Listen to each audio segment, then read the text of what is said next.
નમસ્કાર વિદ્યાર્થી મિત્રો, આપણે પાઠ 4 નાટ્યાંશ જનાર્દનસ્ય પશ્ચિમઃ સંદેશઃ એની અંદર આપણે ભાગ 1 જોયો. હવે આગળ આપણે એનું ભાષાંતર જોશું. એમાં ઘટોત્કચ ધૃતરાષ્ટ્રની સભામાં પ્રવેશે છે. પ્રવેશીને એમ કહે છે કે અરે આ આપ શ્રી ધૃતરાષ્ટ્ર સો અનાર્ય પુત્રોના જનક ઉપસૃત્ય પાસે જઈને હું અભિવાદન કરું છું. ઘટોત્ક એવું અડધું બોલે છે કારણ કે એને પોતાના અભિવાદન પહેલા કરવા નહોતા, એટલે ઇતિ અર્ધ ઉક્ત એમ અડધું બોલીને પછી એમ કહે છે કે ન નાના અયમ અક્રમઃ આ ક્રમભંગ થયો છે. પછી એ ફરીથી અભિવાદન કરે છે બધાના કે યુધિષ્ઠિરાદયઃ યુધિષ્ઠિર વગેરે મેં મારા ગુરવઃ ગુરુજનો ભવંત આપને અભિવાદયંતી અભિવાદન કરે છે. પશ્ચાત પછી અહમ હું ઘટોત્કચઃ ઘટોત્કચ અભિવાદયે અભિવાદન કરું છું. એટલે ધૃતરાષ્ટ્રનું સ્વાગત કરે છે. એની પુત્ર આવ પુત્ર. પછી ઘટોત્કચ ધૃતરાષ્ટ્રને એમ કહે છે કે આપ શ્રી ખરેખર કલ્યાણકારી છો, કારણ કે તમને ભગવાનનો સંદેશો મળ્યો છે. ભગવાન ચક્રપાણીએ કલ્યાણાનામ પ્રસૂતિ કલ્યાણકારી વસ્તુઓના જન્મદાતા આપ પિતામહને કહ્યું. એમ કહે છે એટલે ધૃતરાષ્ટ્ર આસનાત ઉત્થાય ધૃતરાષ્ટ્ર આસન ઉપરથી ઊભા થઈ જાય છે અને પૂછે છે ભગવાન ચક્રપાણીની કેમ આજ્ઞા કરી હતી, શું આજ્ઞા છે? એટલે ઘટોત્કચ એને કહે છે કે ના શેની ના પાડે છે? ઊભા થવાની ના પાડે છે કે તમે આસન પર બેસીને જ શ્રી કૃષ્ણનો સંદેશો સાંભળવો જોઈએ. એટલે ધૃતરાષ્ટ્ર આસન ઉપર બેસી જાય છે અને એમ કહે છે કે જેવી ભગવાન ચક્રપાણીની આજ્ઞા એમ કહી અને ઉપવિશતી બેસે છે. અહીં સુધી આપણે જોયું. હવે આગળ જોઈએ ઘટોત્કચ. ઘટોત્કચ તરત જ શ્રી કૃષ્ણનો સંદેશો નથી સંભળાવતા. પહેલા તો એને અર્જુનનો વિલાપ સંભળાવે છે. જ્યારે અભિમન્યુનું મૃત્યુ થાય અને મૃત્યુ સમયે અર્જુન જે વિલાપ વ્યક્ત કરે છે એ અર્જુનના શબ્દો અહીં વ્યક્ત કરે છે. બોલે છે ઘટોત્કચ પણ એ શબ્દો છે અર્જુનના શબ્દો છે. એટલે જો પ્રશ્ન એમ પૂછાય કે અર્જુન વિલાપ વ્યક્ત કરતા શું કહે છે તો આપણે આ પેરેગ્રાફ આવશે. પિતામહ સાંભળો, અરે રે બેટા અભિમન્યુ, અરે રે બેટા કુરુકુળના તેજસ્વી દીપક, અરે રે બેટા યદુકુળના અંકુર, તારી માતાને મામાને અને મને પણ છોડીને પિતામહને મળવાની આશાએ સ્વર્ગમ અભિગતઃ સ્વર્ગ સીધાવ્યો છે. અહીં સુધીનું આવશે. અર્જુન વિલાપ વ્યક્ત કરતા શું કહે છે તો અહીં સુધી આવશે. ટૂંકનોંધની અંદર પણ પૂછાઈ શકે અને પ્રશ્નની અંદર પણ પૂછાઈ શકે. ટૂંકનોંધ પણ 2 માર્ક્સની હોય અને ગુજરાતી પ્રશ્ન પણ 2 માર્ક્સના જ હોય છે. પણ જો ટૂંકનોંધ પૂછાય તો તમારે કર્તા કૃતિ આધારિત એક પ્રસ્તાવના પણ લખવી પડે. તો અર્જુનના શબ્દો છે, બોલે છે ઘટોત્કચ, સાંભળે છે ધૃતરાષ્ટ્ર, પણ શબ્દો કોના છે? અર્જુનના શબ્દો છે. અર્જુન વિલાપ વ્યક્ત કરતા શું બોલે છે એ શબ્દો છે. એટલે ઘટોત્કચ કહે છે પિતામહને કહે છે કે પિતામહ શ્રૂયતામ સાંભળો. શ્રૂયતામ એટલે સાંભળો. હા વત્સ અભિમન્યુ, હા વત્સ એટલે અરે રે બેટા, દુઃખ વ્યક્ત કરતો શબ્દ છે. અરે રે બેટા, અરે રે બેટા અભિમન્યુ, હા વત્સ કુરુકુલ પ્રદીપ, અરે રે બેટા કુરુકુલ પ્રદીપ એટલે કુરુકુળના તેજસ્વી દીપક. કુરુકુળના તેજસ્વી દીપક નોની નુનાથી શબ્દ જોડાય છે એટલે ષષ્ઠી તત્પુરુષ સમાસ બનશે. કુરુકુલ પ્રદીપ ષષ્ઠી તત્પુરુષ સમાસ. કુરુકુળના તેજસ્વી દીપક. હા વત્સ અરે રે બેટા, યદુકુલ પ્રવાલ, યદુકુળના અંકુર, પ્રવાલ એટલે અંકુર, પ્રવાલનો અર્થ થાય અંકુર. યદુકુળના અંકુર એ પણ ષષ્ઠી તત્પુરુષ સમાસ થશે. યદુકુળ ના અંકુર નોની નુનાથી શબ્દ જોડાય છે. તબ એટલે સુભદ્રા, જે શ્રી કૃષ્ણની બહેન છે. માતાને કૌંસમાં લખવાનું સુભદ્રાને. માતુલમ, માતુલમ એટલે મામાને, મામા એટલે શ્રી કૃષ્ણ, જે યાદવ કુળના છે એટલે એને યદુ કુળનો અંકુર કહ્યો છે. મામાને મામ અપી, મામ એટલે મને, મને એટલે અર્જુનને, કારણ કે વિલાપ કોણ વ્યક્ત કરે છે? અર્જુન. એટલે મામ એટલે મને, મને એટલે અર્જુનને, અપી પણ, પરિત્યજ્ય છોડીને, તારી માતાને, મામાને અને મને પણ પરિત્યજ્ય છોડીને, સંબંધ ભૂતકૃદમ, ત્ય પ્રત્યય છે, ત્વાત્યય સંબંધ ભૂતકૃદમ, છોડીને પિતામહ, પિતામહને, અહીંયા પિતામહ એટલે પાંડુરાજ, પિતામહને દ્રષ્ટુમ આશ્રયા, દ્રષ્ટુમ એટલે જોવાની, જોવા માટેની, દ્રષ્ટુમ.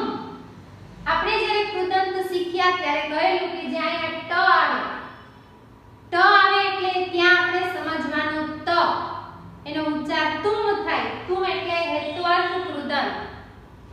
દ્રષ્ટુમ જોવાની, આશ્રયા આશાએ, ઈચ્છાથી, સ્વર્ગમ અભિગતઃ, સ્વર્ગ સિધાવ્યો છે, સ્વર્ગમ અભિગતઃ અસી, સંધિ છૂટી પડે, સ્વર્ગમ પ્લસ અભિગતઃ પ્લસ અસી એટલે સ્વર્ગ સિધાવ્યો છે. અભિગતઃ એટલે સિધાવ્યો. કોને મળવાની આશાએ? પિતામહ. પણ પિતામહ ક્યાં? તો કે પાંડુરાજ, ધૃતરાષ્ટ્ર નહીં. અહીંયા પિતામહ એટલે ધૃતરાષ્ટ્ર અને પાંડુરાજ બેય માટે વપરાય છે. પણ અહીંયા જે પિતામહ છે પાંડુરાજ માટે વપરાય છે, કારણ કે સ્વર્ગ કોણ સિધાવેલા હતા? પાંડુરાજ. ધૃતરાષ્ટ્ર તો એની સામે બેઠેલા હતા. પિતામહ સાંભળો, અરે રે બેટા અભિમન્યુ, અરે રે બેટા કુરુકુળના તેજસ્વી દીપક. એમનું જે કુળ છે એ કુરુકુળ છે અને એના મામાનું જે કુળ છે, અભિમન્યુના મામાનું જે કુળ છે એ યાદવ કુળ કહેવાય છે, એટલે એને યદુ કુળનો અંકુર કહ્યો છે. યદુ કુળના અંકુર તારી માતાને, મામાને અને મને પણ છોડીને પિતામહને મળવાની આશાએ સ્વર્ગ સિધાવ્યો છે. પિતામહ, અહીંયા જે પિતામહ છે એ વપરાય છે ધૃતરાષ્ટ્ર માટે. હવે ઘટોત્કચના જ શબ્દો છે. હવે અર્જુનના શબ્દો પૂરા થઈ ગયા. અહીંયા એનો વિલાપ જે હતો એ પૂરો થઈ ગયો. હવે અહીંથી જે બોલે છે એ ઘટોત્કચ પોતાના જ શબ્દો બોલે છે કે પિતામહ એટલે ધૃતરાષ્ટ્ર. પિતામહ એક પુત્ર વિનાશાત, એક પુત્રના વિનાશથી અર્જુનસ્ય, અર્જુનની, ઈદૃષ્ટિ એટલે આવી, અર્જુનની ખરેખર આવી દશા થઈ. અવસ્થા એટલે દશા, અવસ્થાનો અર્થ થાય દશા. અર્જુનની તો ખરેખર આવી દશા થઈ તો કા પુનઃ ભવત ભવિષ્યતિ, તો આપની વળી કેવી થશે? ભવતઃ એટલે આપની, ભવતઃનો અર્થ થાય આપની, પુનઃ એટલે વળી, પુનઃ એટલે વળી, ફરીથી. તો આપની વળી, કા, કા એટલે કેવી, અને ભવિષ્યતિ એટલે થશે. તો આપની વળી કેવી થશે? કારણ કે ધૃતરાષ્ટ્રને તો 100 પુત્ર છે. અર્જુનના એક પુત્રના વિનાશથી, અભિમન્યુના વિનાશથી જો એને એવી દશા થઈ જતી હોય તો ધૃતરાષ્ટ્રને એમ કહે છે કે તમારે 100 પુત્ર છે તો તમારી વળી દશા કેવી થશે? પિતામહ એક પુત્રના વિનાશથી અર્જુનની ખરેખર આવી દશા થાય તો આપની વળી કેવી થશે? પુનઃ ભવતઃ, આપની વળી કા કેવી, ભવિષ્યતિ થશે.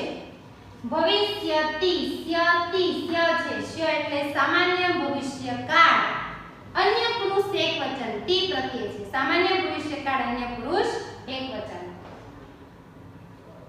એક પુત્ર વિનાશાત, એક પુત્ર, અહીંયા જે સંખ્યા આપેલી છે એક, એ અહીંયા દ્વિગુ સમાસ નહીં બને. દ્વિગુ સમાસનો દ્વિ એટલે બે, બે અથવા બે થી વધારે હોય ત્યારે જ દ્વિગુ સમાસ બને છે.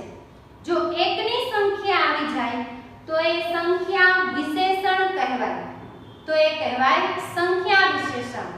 એટલે એક પુત્ર, આ વિશેષણ અને આ વિશેષ્યથી બનેલો શબ્દ છે એટલે કર્મધારય સમાસ બનશે. એક પુત્ર કર્મધારય સમાસ થશે. અને એક પુત્ર વિનાશાત શબ્દ આખો હોય તો એક પુત્રના વિનાશથી, ના પ્રત્યય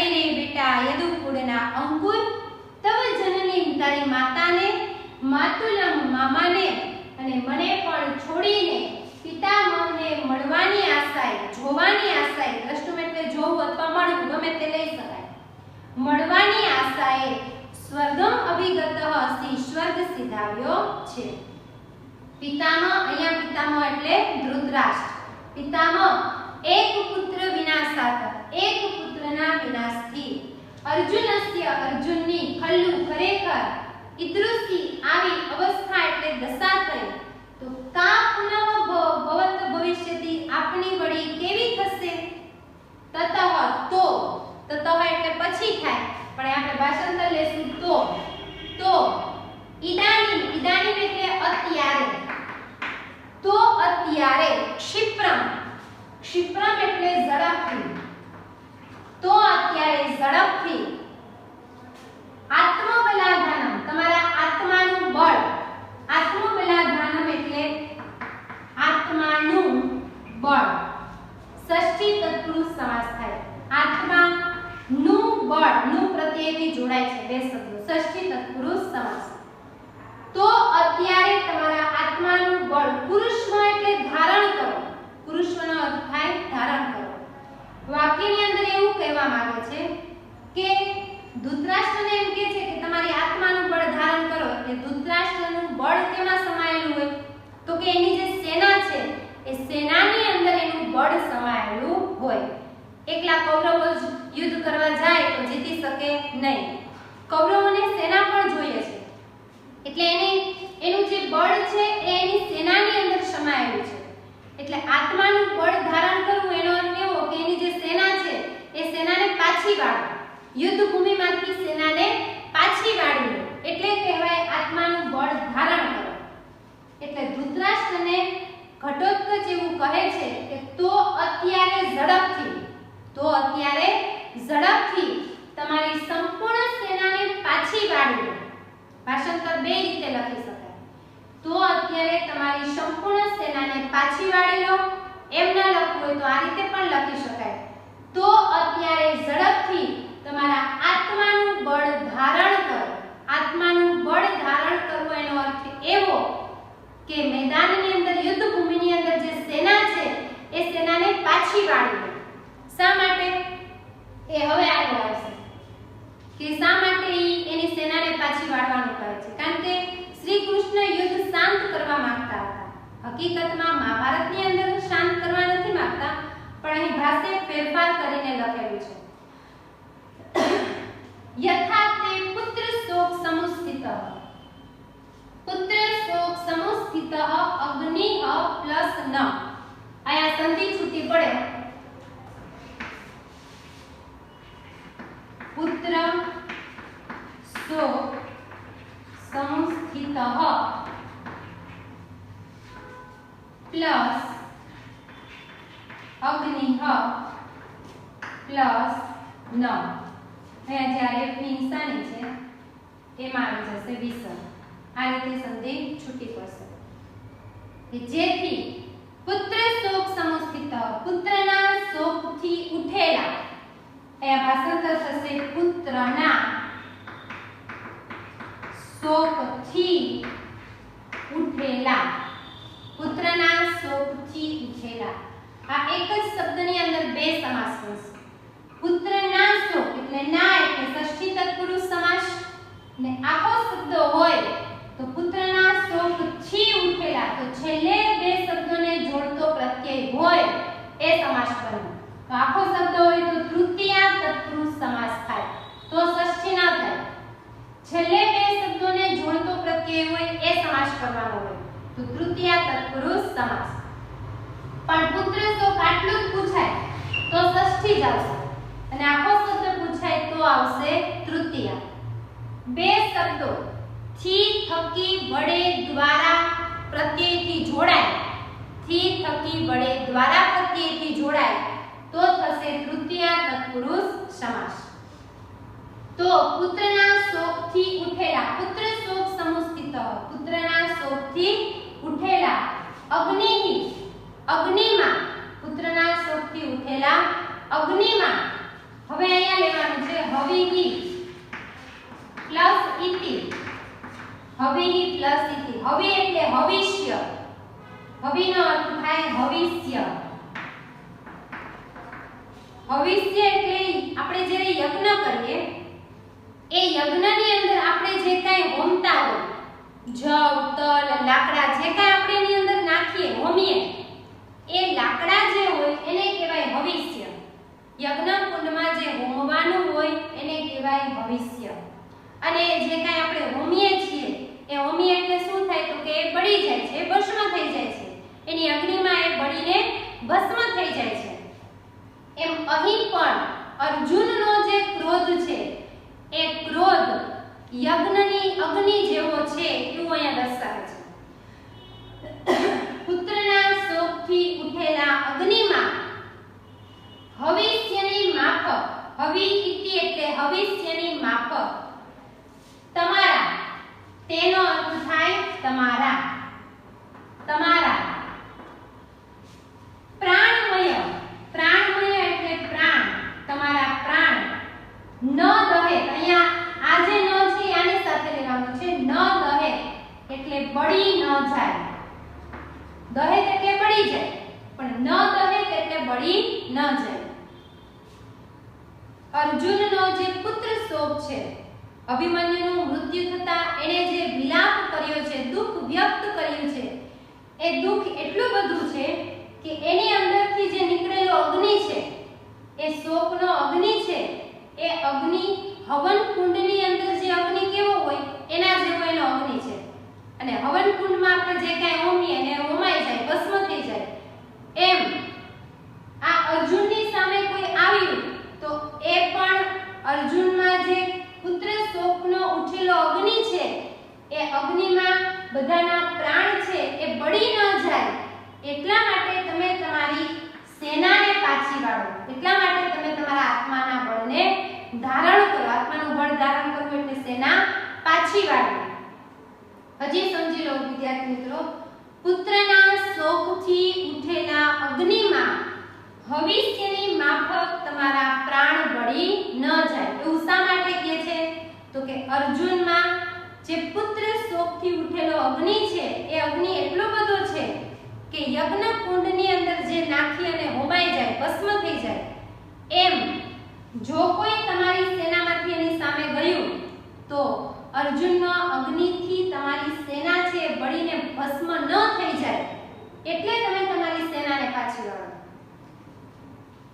અહીંથી ભાષાંતર જોઈએ. પિતામહ, સાંભળો, અરે રે બેટા અભિમન્યુ, અરે રે બેટા કુરુકુળના તેજસ્વી દીપક, અરે રે બેટા યદુકુળના અંકુર, તવ જનની તારી માતાને, માતુલમ મામાને, મામપી મને પણ પરિત્યજ્ય છોડીને, પિતામહમ પિતામહને દ્રષ્ટુમાશયા મળવાની આશાથી સ્વર્ગમ અભિગતઃ સી સ્વર્ગ સિધાવ્યો છે. પિતામહ એક પુત્રના વિનાશથી અર્જુનની ખરેખર આવી દશા થાય તો આપની વળી કા ભવિષ્યથી કેવી થશે, તો આપની વળી કેવી થશે. તો અત્યારે ક્ષિપ્રમ એટલે ઝડપથી, તો અત્યારે ઝડપથી તમારા આત્માનું બળ ધારણ કરો અથવા તો તમારી સંપૂર્ણ સેનાને પાછી વાળી લો. યુદ્ધ ભૂમિમાં જેની સેના યુદ્ધ કરે છે એને પાછી વાળવાનું કહે છે કે તો અત્યારે તમારી સેનાને પાછી વાળી લો. જો નહીં વાળે તો આગળ લખ્યું છે કે પુત્રના શોકથી ઉઠેલા અગ્નિમાં, કેની અંદર અગ્નિ ઉઠેલો હતો? અર્જુનની અંદર. શા માટે? તો કે અભિમન્યુનું મૃત્યુ થયું એટલે એના શોકની પાછળ, એના દુઃખની પાછળ એનામાં અગ્નિ ઉઠેલો હતો. પુત્રના શોકથી ઉઠેલા અગ્નિમાં હવીતિ, ભવિષ્યની માફક, હવી એટલે ભવિષ્ય એટલે તો કે યજ્ઞ કુંડની અંદર આપણે જે કાંઈ વસ્તુ હોમીએ એને કહેવાય ભવિષ્ય, અને હોમીએ એટલે ભસ્મ થઈ જાય બળીને. એવી ભવિષ્યની માફક તમારા, તે એટલે તમારા પ્રાણમય, પ્રાણ ન દહે બળી ન જાય, તમારા પ્રાણ બળી ન જાય એટલે તમારી સેનાને પાછી વાળો. એમ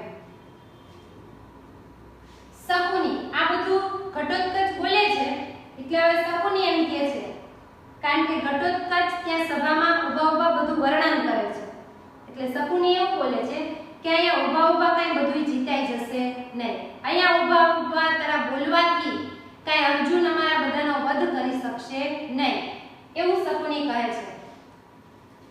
યદિ સ્યાત વાક્ય માત્રેણ, વાક્ય માત્રેણ એટલે એક વાક્યથી, વાક્ય માત્રેણ એટલે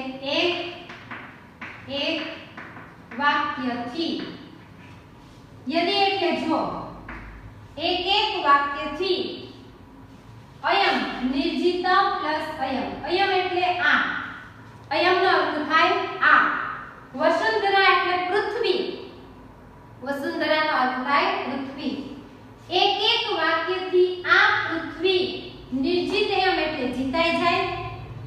એ ખાલી એવો પ્રશ્ન કરે છે કે તું જે કાંઈ બોલે છે એ બોલવાથી એક શબ્દથી આ પૃથ્વી જીતાઈ જાય, જીતાઈ જાય એવો પ્રશ્ન કરે છે.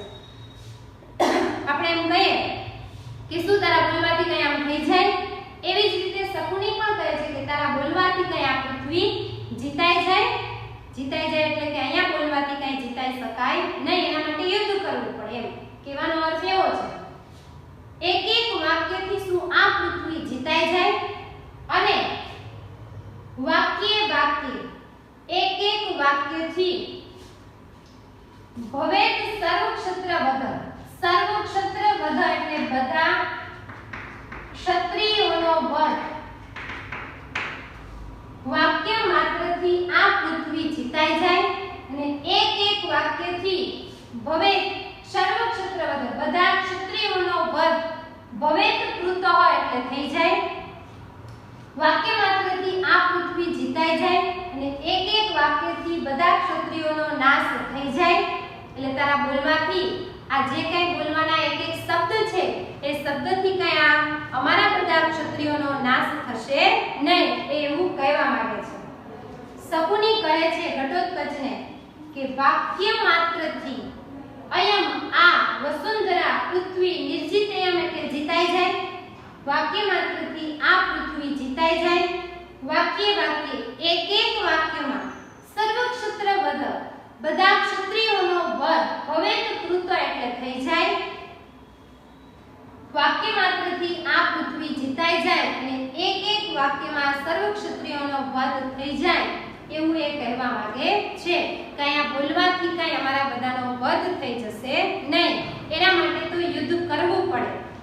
સર્વ ક્ષત્ર બધા ક્ષત્રિયો, ક્ષત્રિય નામ છે, બધા વિશેષણ છે, સર્વ ક્ષત્ર કર્મધારય સમાસ થાય ને સર્વ ક્ષત્ર વધ તો ષષ્ઠી તત્પુરુષ સમાસ, બધા ક્ષત્રિયો નો વધ નો પ્રત્યયથી શબ્દ જોડાય છે.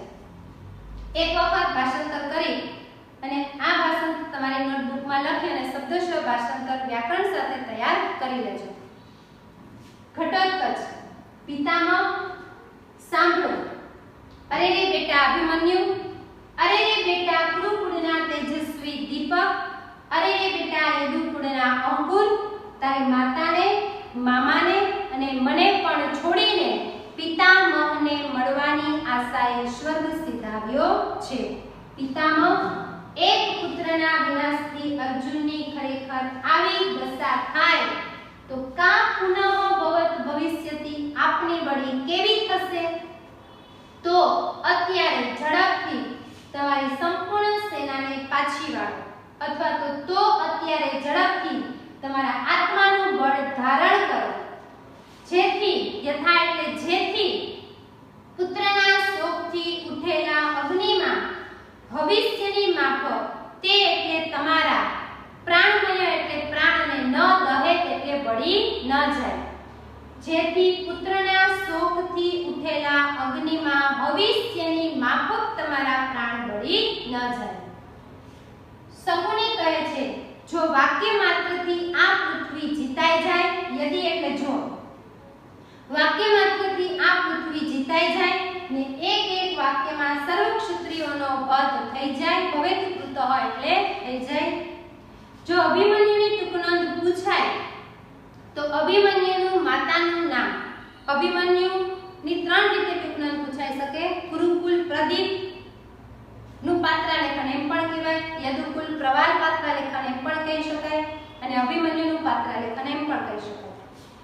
અભિમન્યુ યદુકુળનો અંકુર છે અને કુરુકુળનો તેજસ્વી દીપક છે.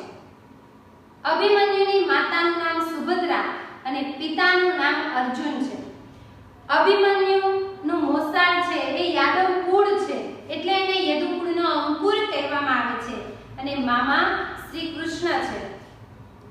અભિમન્યુનું મૃત્યુ જયદ્રથના હાથે થાય છે. જયદ્રથ એટલે દુર્યોધનની જે બહેન છે દુસ્સલા, એનો પતિ છે, એનું નામ છે જયદ્રથ. એ જયદ્રથના હાથે અભિમન્યુનું મૃત્યુ થાય છે અને યુદ્ધ ભૂમિની અંદર એ વીર ગતિ પ્રાપ્ત કરે છે. ખૂબ જ વીર યોદ્ધા હોવા છતાં પણ એને આ ચક્રવ્યૂહમાં ફસાવી અને જયદ્રથ એનો વધ કરે છે. અભિમન્યુ ચંદ્ર દેવતાનો પુત્ર પણ કહેવાય છે. એમાં એવું હતું કે પાંડવોની સહાય માટે બધા દેવતાઓના પુત્રએ પૃથ્વી ઉપર જન્મ લીધેલો. જ્યારે ચંદ્ર દેવતાને કહેવામાં આવ્યું કે તમારા પુત્રને પણ પાંડવોની સહાય માટે ત્યાં પૃથ્વી પર માનવ દેહમાં મોકલો, ત્યારે ચંદ્ર દેવતા એનો વિરહ છે એ સહી નહોતા શકતા. એનાથી પુત્ર વિયોગ સહન થતો નહોતો. એટલે ચંદ્ર દેવતાએ એવું કહેલું કે મારો પુત્ર છે એ પૃથ્વી ઉપર માનવ યોનિમાં જ્યારે જન્મ લેશે ત્યારે એની 16 વર્ષની આયુની અંદર જ એનું મૃત્યુ થશે કે જેથી કરી એને પુનઃ એ ફરી પાછો ત્યાં સ્વર્ગમાં જતા રહે.